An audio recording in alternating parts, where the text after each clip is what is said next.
Scaling brands need influencer content, but the best brands have influencer communities, which provide a constant stream of high-converting social content to test in your ads week in and week out. Access Aspire IQ's more than 6 million creators and influencers and start building your brand's influencer community today. Find out why Forrester recognized Aspire IQ as a leader in influencer marketing solutions.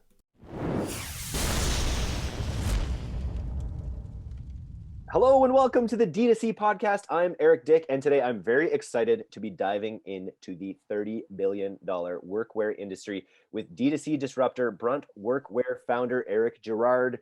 Welcome to the DTC Podcast. How are you doing? I'm doing great. Thanks for having me. I appreciate it. Yeah, no, I'm really excited about this. It's an area of DTC that I hadn't even thought of, but then when I looked up the size of the industry, I was like, what an incredible opportunity. Can you tell me the story of the brand? Yeah, so I've been in D2C. I've been in e-commerce for almost my entire career, but then D2C for I don't know, probably 6 or 7 years in a bunch of different categories, all the expected kind of fashion categories and CPG categories that you've seen, and always knew I wanted to start my own company. Had been a co-founder of a bunch of businesses, and in the early days, but really wanted to do my own thing from the get-go when I had the experience. And the idea for Brunt came to me naturally. I grew up in a blue-collar household. My dad worked at Pratt & Whitney building airplane engines on an assembly line, and worked weird shifts. So he'd actually get off work at like 11 and then would go roof in the afternoon and then on weekends as well. So tried and true blue collar household. In the town I'm from, a lot of the folks go into the blue collar trades. I had a knack for business in high school, started a bunch of small little side gigs and started a landscaping company and thought I was going to do that actually after high school. But my mom kind of noticed that knack for business. So I ended up going off to college, which was a little bit of an unusual, probably 50% of the folks from my town go off to college. And but stayed. My best friends from growing up all went into the trades. They directly right out of high school, stayed friends with them. So as I was coming home from college, winters and summers, was hanging out with these guys, and these guys were like buying houses and trucks, and I was like accumulating a massive amount of debt at the wonderful College of Babson that I love up here. But I was like, wow, this is just a totally different game than I thought. This is not how Good Will Hunting went at all. Exactly. How do you like them apples? Exactly. So that kind of opened my eyes, like, wow, there's a different way. Trades kind of had a bad reputation. It's like the last resort type thing coming out of high school. But then I saw it was like these guys are owning homes, they're starting families, they're buying trucks, they're buying boats. And so continued on, went on, throughout my career, got into e-commerce, joined an early stage entrepreneur, serial entrepreneur who started Lids, the baseball cap company store. Then I joined him at Rue La La, which is where I cut my teeth. And then we went on to start a bunch of businesses together. But full circle, I was at my bachelor party 5 years ago up in New Hampshire riding ATVs with my buddies from home. And I had all these Italian shoes for the business I was working on at the time and was giving them to them for free. And they weren't wearing them. And I was like, why aren't you wearing these shoes? These shoes are like $500. And they're like, we don't wear like dainty loafers like ever. And I'm like, what do you mean? They're like, oh, I wear my work boots. I'm like, well, what about on the weekend? Do you like kick off your work boots and throw on like they're like, no, I wear my work boots 7 days a week. And I was like, oh, that's interesting. That's crazy consumer behavior. And then I was like, well, how many pairs, if you wear them 7 days a week, like how, and they're like, yeah, I go through a couple pairs a year. And I'm like, oh man, that's like crazy e-commerce, like metrics. And they're like, yeah, we always wondered why, you don't start a business for us. You're starting all these fashion businesses, like let's create a new brand. And so that was 5 years ago. I was like, interesting. I couldn't sleep for a few weeks, but kind of put it in the back shelf. And then 3 years later, about 2 years ago, I decided I was leaving this venture builder, building a bunch of these companies, and was going to start my own. And that's when I pursued the idea for what is now Brunt, which is, all right, that was a big idea. Wasn't sure how to enter the market, the pricing, the product, the category, or anything, but knew it was the space I wanted to go after. What do these boots cost typically? Like, what are these boots that people are buying 2 a year? The car hats, I guess, like some of these like super old brands. Yeah. So there's the market's crazy. So it ranges from Walmart, $79 boots, Herman Survivor, to what's more common is Red Wing and Thorogood and the higher end brands, not the highest custom boots, but generally they're north of 200. And so there's a big, for a premium work boot, for someone that's going to invest in their feet and their body and take care of themselves, which is a good portion of the market, north of $200. That's right. And then you have the bottom of the market, 79 and below, but they're changing their boots every 2 months, and they're using their cash flow and their biweekly pay cycles to keep, it's a different mentality. And wearing their bodies down potentially by not having the right support from a quality boot. So just talk about the product for a second, because I'm a shoe guy. I love shoes. I love shoe silhouettes. You've been in the shoe game for a really long time, which is interesting. How did you go about like making this boot that was going to be both functional, that these people, that your friends wanted to wear?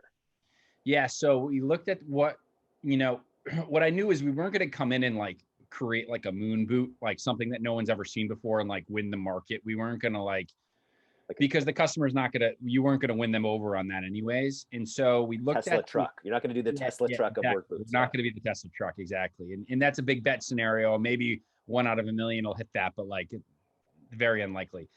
So we looked at the market, looked at all the styles, all the silhouettes, and then looked at market penetration by the styles and silhouettes of like what sells the most. Because there's in work, you can get very niche boots for very niche things that I won't get into any, but you get very small market share, but great boots. But I wanted to address the largest market share silhouettes that I could. And so that's kind of where we netted out. And we have 2 styles.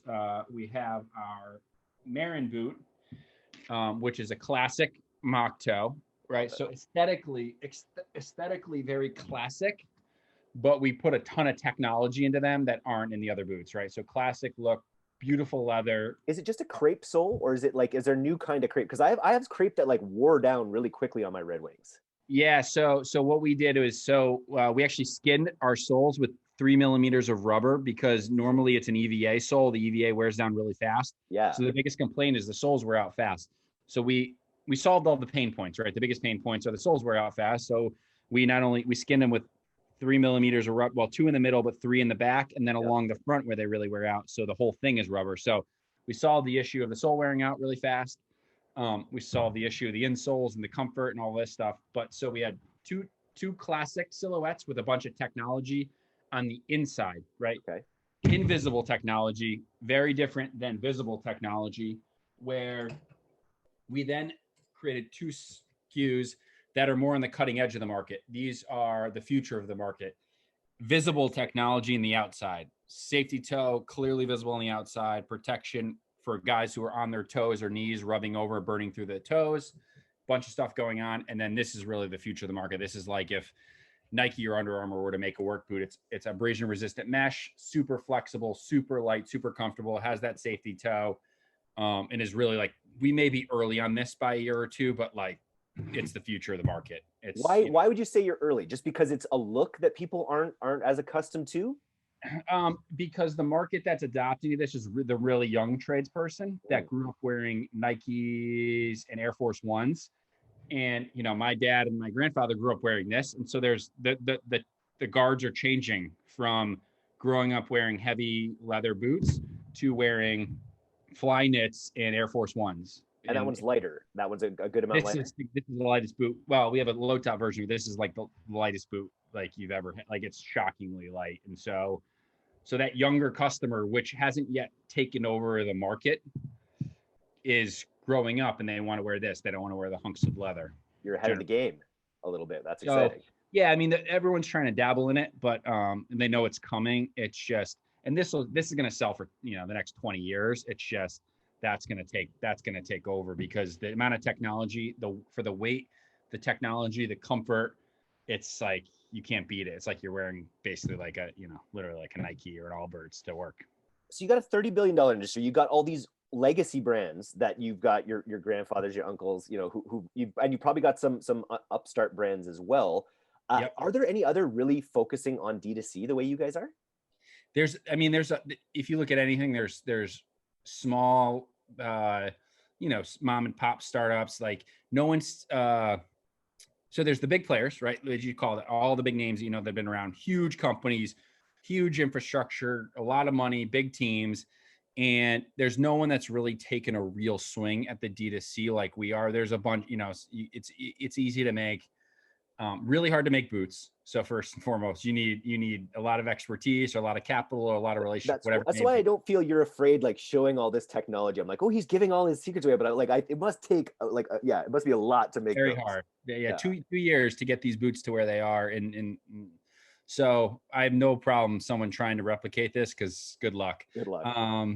But then you see it on the apparel side, really easy to make a piece of apparel, right? So a work t-shirt, or so there's a bunch of like Shopify businesses out of a basement but no one's taking as big of an approach, with as thoughtful of an approach, with the intention and the vision that I think we have, which is to like build a monster in the space, not just let's see what we can build and maybe we can make some money on the side. What I'm interested too, I think you have the potential to do what, like, you see Carhartt and Red Wing, for instance, they've really like moved even into the fashion market. Like, Yep. and as you say, I didn't, these guys wear them on the weekends. That's how this started. They wear them out to the bars. They wear, they wear this stuff out. And Brunt has that exact same potential, but even more so because it's more of an intimate brand, Yep. And that's the thing is I say the day we go mainstream is the day we sell out. But so a little bit like Yeti is like, everything we make, like we don't make anything that's a fashion boot. Everything has a safety toe, right? No one that's going out to the bar on a Friday night, if they're wearing these, needs a safety toe in the boot. They're slip and oil resistance in the rubber. They're rated for electricity. They're triple layer waterproof. So like, but you might get lucky where the mainstream customer's like, I need all that stuff to like mow my lawn on Saturday. Yep. And they don't, but like, they think that it's a little bit like everyone in the country carries a Yeti cup around that can keep ice for 2 weeks, but you're drinking your coffee in like the first 45 minutes. You actually didn't need that at all. Yep. And so maybe we'll catch wind, but I stay very focused on our core customers. What do they need? What are the real workers actually need to do their jobs on a daily basis? And if other people tack onto it, great. But like, we need to deliver real product that supports them. Nice. Okay, so we jumped ahead to the product here, but one of the things I wanted to talk a little bit about was how you launched this business, how you gauge the interest, how you've got your friends, which have been an amazing sounding board, I'm sure. But how did you go about launching this business before you had product? Yeah, so it was a 2-year process of one was I needed a bit, starting developing this product was almost 2 years ago. So that was early on, which was my friends and so we did anecdotal feedback from my friends that kind of gave me some instinct, but then we did real research. I hired an agency that went out and did qualitative research. So people that I didn't know, because a lot of people will tell you answers that you want to hear, not what you need to know. And so they went out and talked to people in the age range we were going after, the demographic we were going after, but then went up a little bit in age, down a little bit in age, all across the country to make sure there's no geographical regions, to come up with a thesis for what we were building and how we were building it. Then we did quantitative, so high volume, took the what we learned. I had a lot of instinct, but instinct is very dangerous. Then we did high volume, Google surveys to validate, were those findings actual, or were they just the sample size we touched was too small or too biased or whatever it is. And then so that was kind of like the research of like the thesis for the business, and even some starting to learn about product, about how they don't resell their boots and how they just throw them out. And so you can spend a bunch of money developing a product that has a resellable, Goodyear welt, but you're going to cost the customer an extra, $10, but they actually don't even use the reason the entire thing is built. Right. So things like that a lot of brands will do. It seems to make sense, but it doesn't in reality. Yeah, exactly. And so we went from there, and then we went into, and then the real product development was, we identified the silhouettes that we wanted to go after, but then went into the customer job sites and then customers. And what's your biggest problem with that boot that you're wearing right now? What's the thing you love the most? Okay, so then we fix the things that are wrong, and the things that they don't even mention, right? Goodyear, things of these nature that cost money, we didn't put in the fluff so that the cost didn't go through the roof for things that they didn't really care about. And so that was kind of like the early stage. Then fast forward, so that's product development and branding and all that stuff. Then pre-launch, which is, all right, how do we let people know that Brunt's coming? So like 3 months before we actually had a single boot to sell, we let the world know that Brunt was coming in a pre-marketing campaign. We knew our customer loved a lot of things like hats, hard hat stickers, t-shirts. And so we developed a referral program, so to speak, that was led with, brand evocative creative. It told the world, we're cutting out the direct, we're cutting out the retailer. Our pricing is going to be incredible, high quality boots. And for sharing that message, those videos and those concepts, they would get rewarded with branded merchandise before we had boots. And so that was what kind of fed the engine early on to build a community and email list. How big of a list were you able to develop with that? So that list, hard to remember back. Thousands, hundreds? Yeah, thousands. It was definitely thousands, maybe even up to 10,000. But we had some people on email, but then we had some people that were following our social accounts as well, right? And sometimes both, but sometimes one or the other. Some people just paying attention, like, hey, I'm going to keep an eye on this. People had no idea. Are our boots going to suck? Are they going to be cheap? Are they going to fall apart? Yeah. Are these guys scammer? Are they just, drop shipping from Alibaba? Like, they had no idea. So there was a lot of like skepticism. But we built that momentum, and I reached out to a lot of people and influencers in the community personally to develop a lot of relationships so that they knew, like, hey, there's a real person behind this and a real company. It's not, with a real story. And then, and that was kind of how he let the world know. And then come launch, we were sold out of our marquee boot in like, I think it was 7 days or 8 days. And then we brought it in again, then we sold out again, then we brought it in again, and we're sold out now. So that's amazing. Can we just go back to the mechanics a little bit of building this list? So were you so people were rewarded not just for signing up, but for advocating? They got the hats for actually bringing on. Yeah. So the mechanic was so you'd hit the Brunt site at the time. Brunt site didn't exist. You'd hit the Brunt site, through it likely a video that we created that said, hey, beautiful, boot, sexy content with our brand value prop. Yep. Then click through, you get to the site, put your email address in to get free shipping for life. And then I forget the exact mechanism, but if you referred one friend, you got the hard hat stickers, right? And you want the barrier to get the first referral, because if someone learns how to refer, then it's really easy. So you want one, not like 5. So get the hard hat stickers out there. Then at like 3 or 5, it was get the beanie. Then at 10 or 15, it was get the hat. At 25, it was get the t-shirt. And so there was these different levels. And as people would, you get a code. So you put in your email address, Eric at, DTC Pilot House.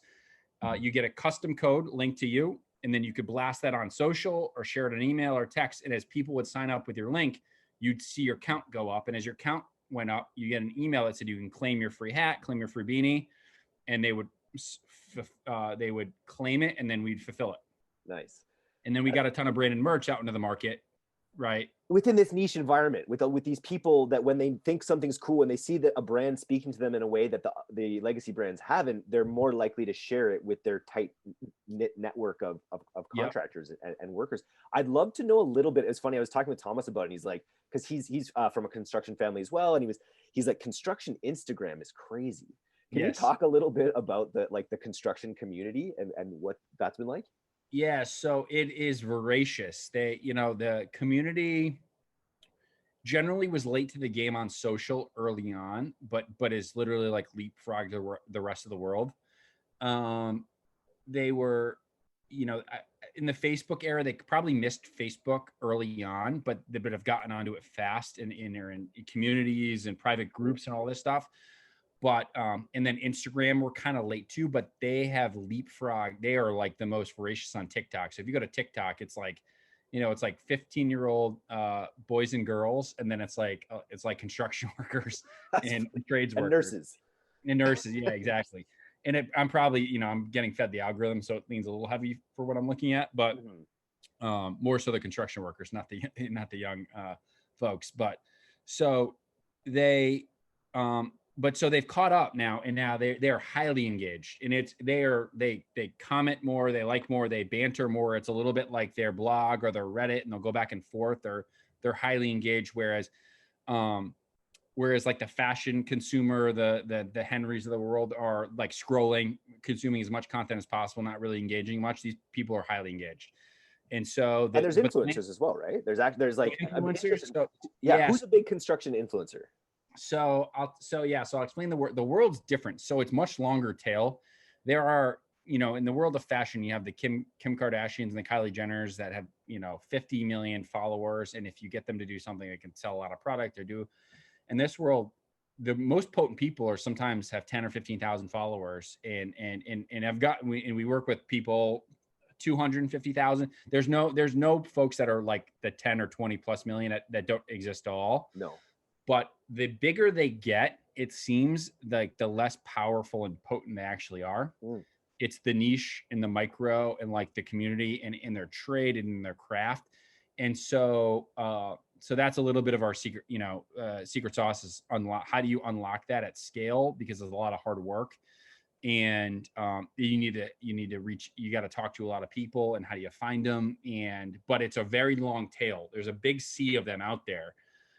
Versus just landing the Kim Kardashian, or think of like Tim the Toolman Taylor. Not that he's one, but like you'd be like, how much can we pay you to post? And he'd sell $1 million worth of boots.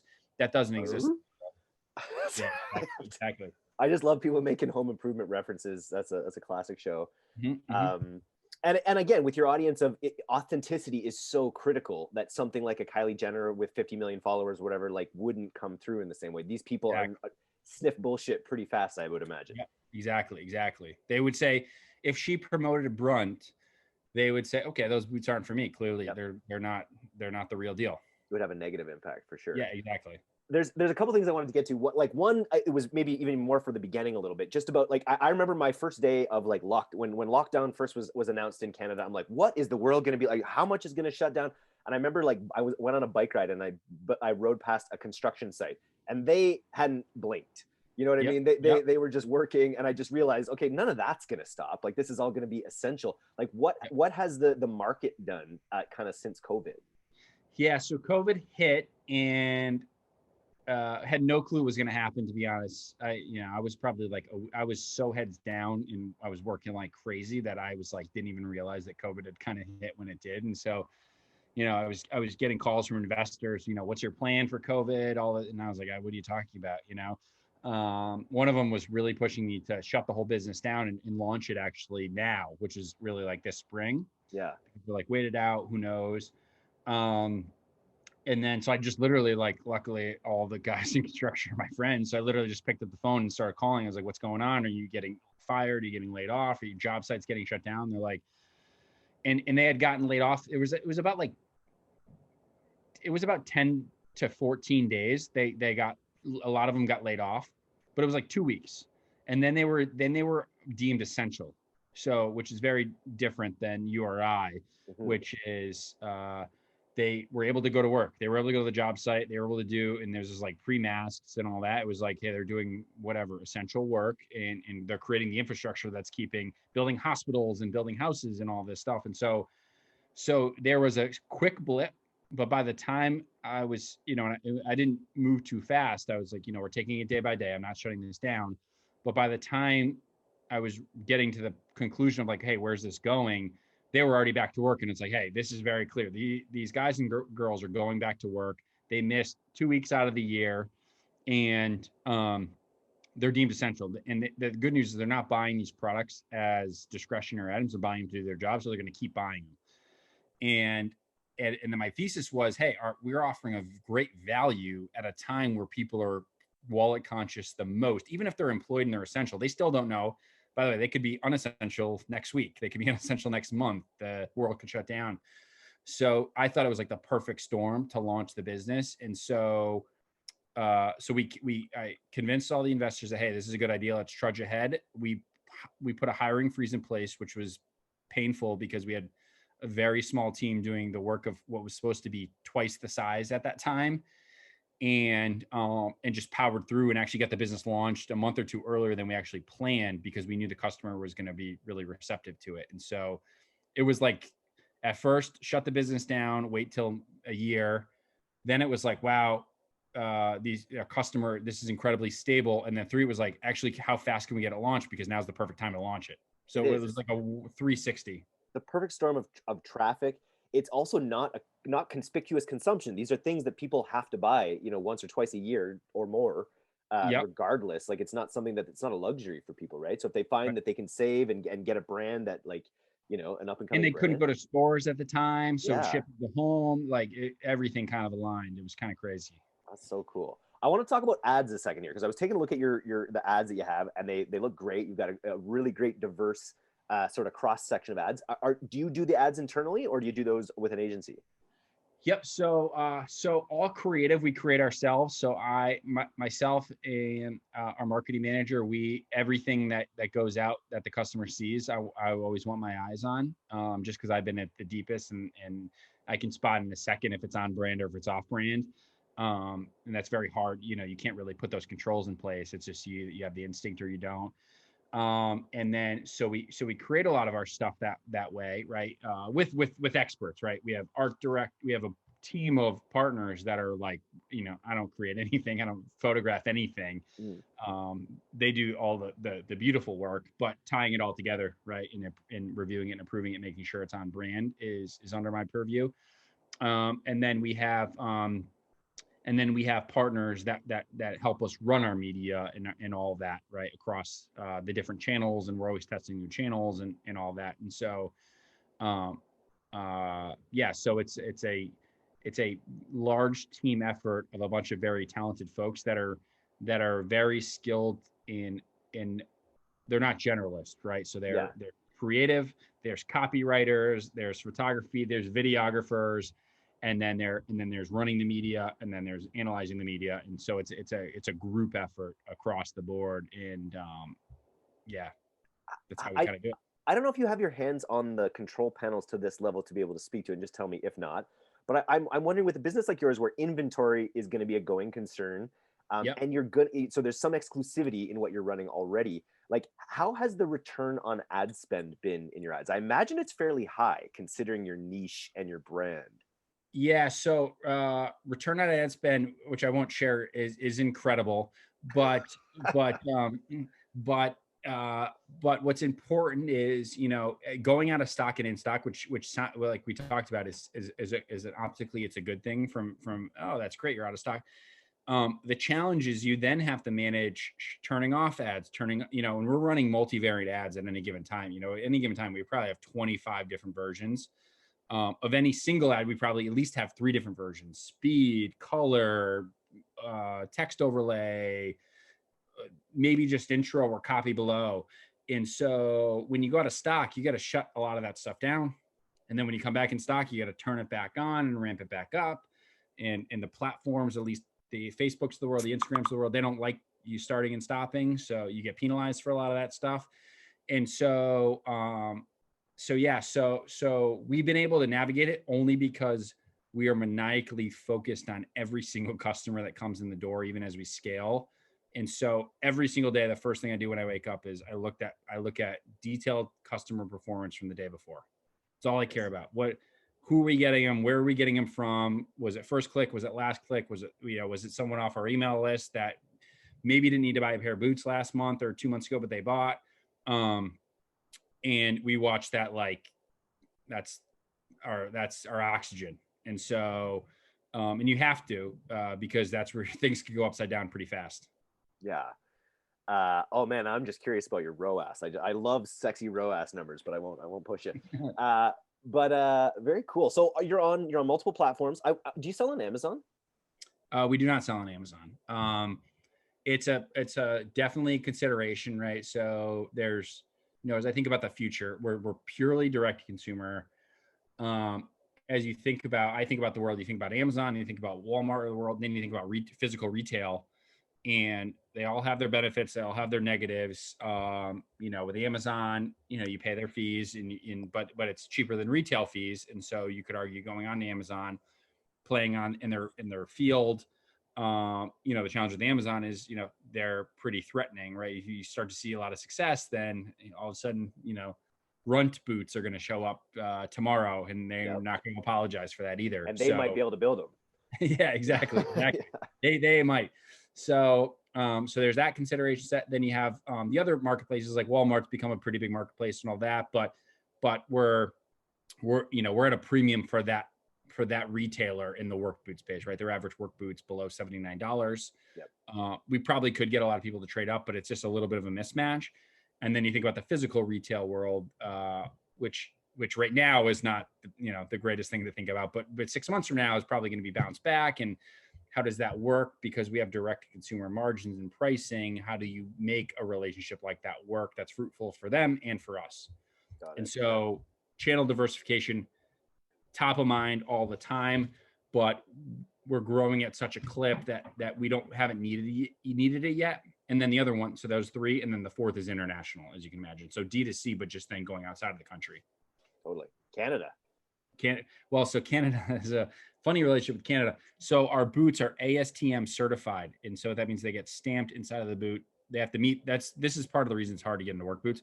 They have to get certified. If you want to make a real work boot that has these safety features, ASTM, American Safety Testing Measurement Standards, and they certify the boots. They certify the safety toe, the slip resistance, the EH rating, the waterproof, a bunch of stuff. And then the boot gets stamped inside of the tongue so that if someone goes to a job site and their boss wants to inspect or OSHA, they can look and say, all right, that meets these certifications. Canada has its own standard called the CSA, Canadian Safety Association, different than the ASTM. And so there's two paths. One is I could just start selling my boots into Canada, and we have a lot of interest from people who are just, I want to buy them. Yeah. But they actually would be on a job site illegal. Oh, interesting. Because they're not So CSA. if OSHA, so if their equivalent of OSHA up there, I don't even know what it is. It might be OSHA, but shows up, they would not pass because they don't meet CSA standards. But there's so much interest for our product that people are like, I don't really care. Or I'm a plumber, I'm a framer, I'm not going to get inspected. But if you want to go above board, like full CSA, you have to have a set of boots that gets Canadian Safety Association certified. And so that's the solution to go into Canada. So now I have two pools of inventory. So you will get there. It's just when. Love it. Very, very interesting. So one of the things I noticed when I went to go check out and see if you had anything in my size, I couldn't find something just because I think right now, there's some low stock, but you always have that ability to do pre-orders and to order. Yes. I wonder how that functionality works. That's something that we've done with a bunch of our clients. When we've had inventory issues, and it's been worked quite well to the point where we even still run ads to pre-orders at times. Yep. So it's been phenomenal because we've sold out so fast. Our customer, now you're going to lose people. You're not going to convert as well when you're in pre-order because you have to wait some period of time, whether it's weeks or months or whatever. But because our customer, can wait for a boot. Like if they're like, hey, I'm thinking about getting a new pair of boots, they probably could wait for 4 weeks or so. There's some people who are like, I have a hole in my boot, I need it tomorrow. But there's a lot of people like, hey, it's springtime, time to get a new pair of boots. So pre-order works really, really well for the people that are like, hey, whatever, I can wait a few weeks, no big deal. Combined with the fact that we sell out in such fast spurts that it's like, this is your only chance to really probably get the product. And then you have a small segment of people that will wait for them to come in stock, and then they miss them, and then they get really mad at you, and you're like, well, they were available for pre-order in every single size, and I understand you didn't want to pre-purchase them, but everyone else did, and so just the way it is. Name of the game. So we use it as a lifeline right now. You could probably manipulate it and use it in some creative ways to drive some demand and stuff. But it's complicated enough to manage it to actually fulfill demand. And so it's a very powerful tool is what I'll say, and how you use it can be very powerful. But right now for us, it just helps us continue to stay in business when we basically have nothing in stock. One of the other things that I wanted to touch on too was some of the other innovation that I kind of learned about with your boots that has a pretty profound effect on returns. Can you articulate that?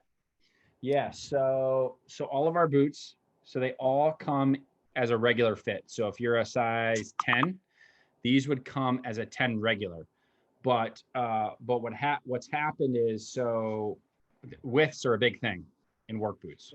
And most people don't, my dad has narrow feet. He has to buy special shoes. Most people pay no attention to the width of your shoe.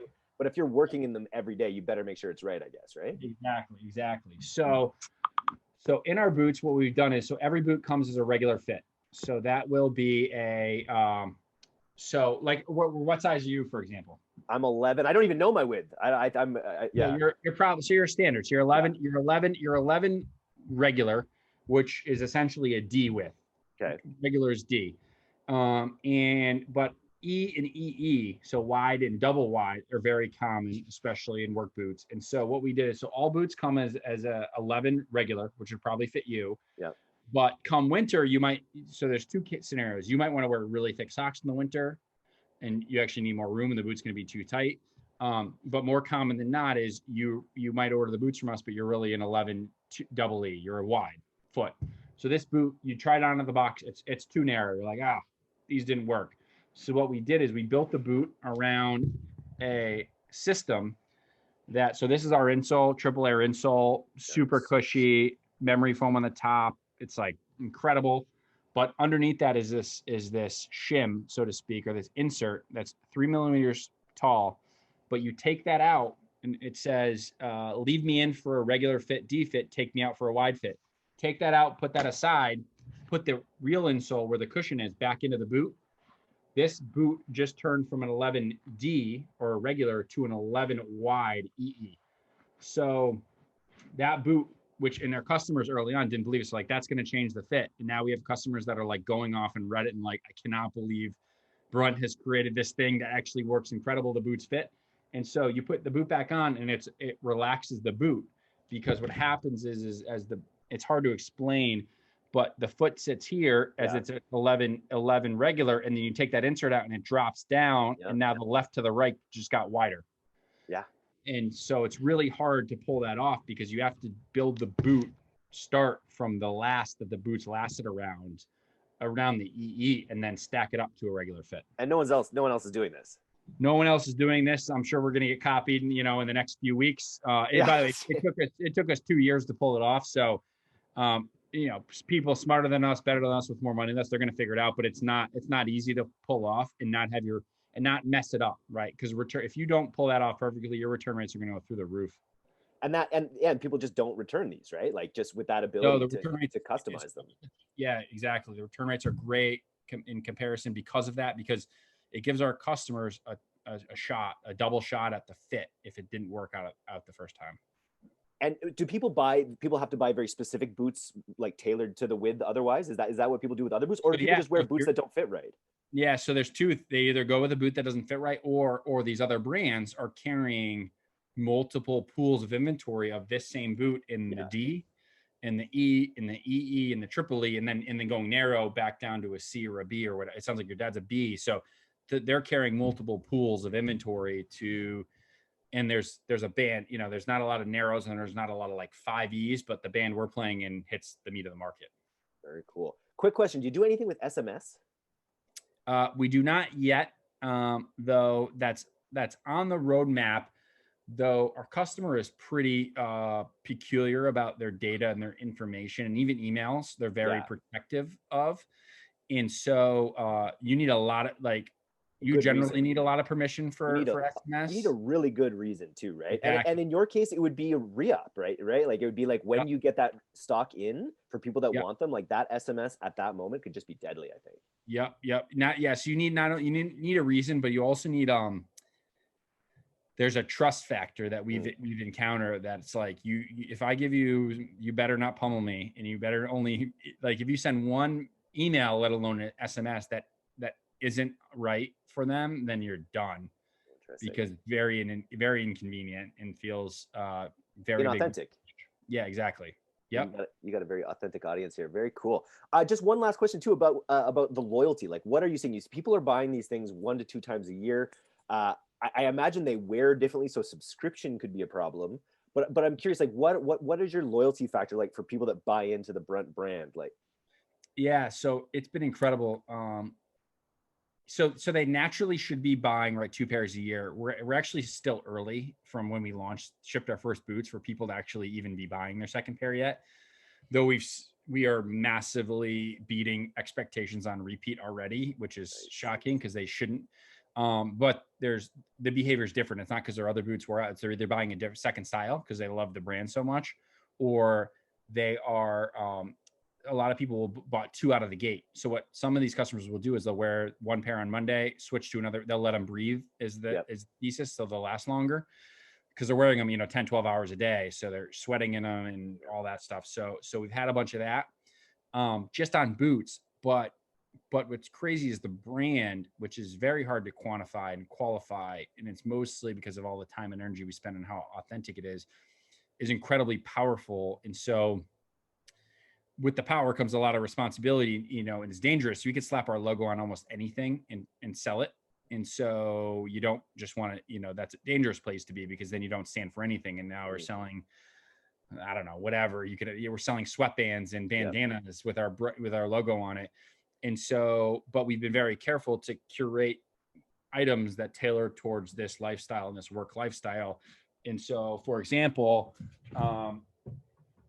high-vis t-shirts with our logo on it, which you need to wear on a job site. Nice. So what's happened is not only are customers obviously already repeating with the products that we intended them to in the future, but they are voracious for the brand. And so they are buying everything from our hats, from our sticker sheets to our t-shirts.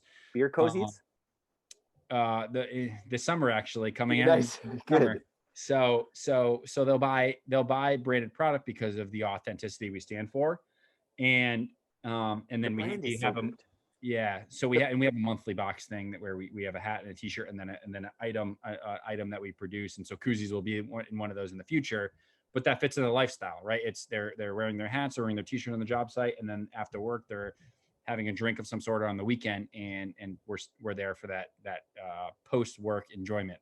It's one of those great brands. It sounds good. It's also, it just describes what it is in a kind of poetic way, which is interesting, right? Like these boots bear the brunt. Yeah, exactly. I think, and it looks good. It sounds good. It's great. The last thing I want to say was your podcast. I think we've succeeded so much so far as an agency, putting out this content and just having people kind of come to us. And it sounds like you're doing the same thing. Talk a little bit about your podcast strategy. Yeah, so we actually launched that first. So I launched that last February. So not this past February, 2 Februaries ago. Early on. And very early on, almost a year before the business launched.